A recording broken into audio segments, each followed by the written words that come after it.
છોટાઉદેપુર જિલ્લામાંથી ઝડપાયો છે લીલો ગાંજો। જી હા, 62.39 લાખ રૂપિયાનો લીલો ગાંજો ઝડપાયો છે। ક્વાંટ તાલુકાના સિંગલદા ગામેથી ઝડપાયો છે।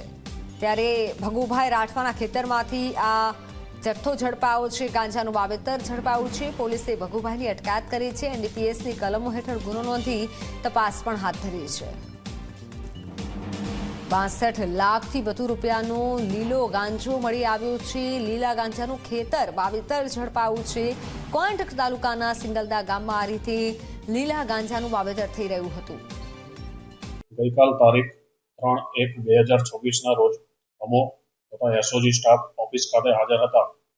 દરમિયાન અમને ખાનગી બાતમી હકીકત મળેલ, જે અનુસંધાને કવાંટ પોલીસ સ્ટેશન વિસ્તારના સિંગલદા ગામે રહેતા ભગુભાઈ બુટિયાભાઈ રાઠવાનાઓના કબજા ભોગવટાના ખેતરમાં રેડ કરતા લીલા ગાંજાના છોડ કુલ 151, જેનું કુલ વજન 124.790 કિલોગ્રામ, કિંમત ₹62,39,500 સાથે આરોપી હાજર મળી આવેલ, જે અનુસંધાને કવાંટ પોલીસ સ્ટેશન ખાતે એનડીપીએસ એક્ટ અંતર્ગત ગુનો રજીસ્ટર કરવામાં આવેલ છે અને આગળની કાયદેસરની તપાસ કાર્યવાહી ચાલુ છે।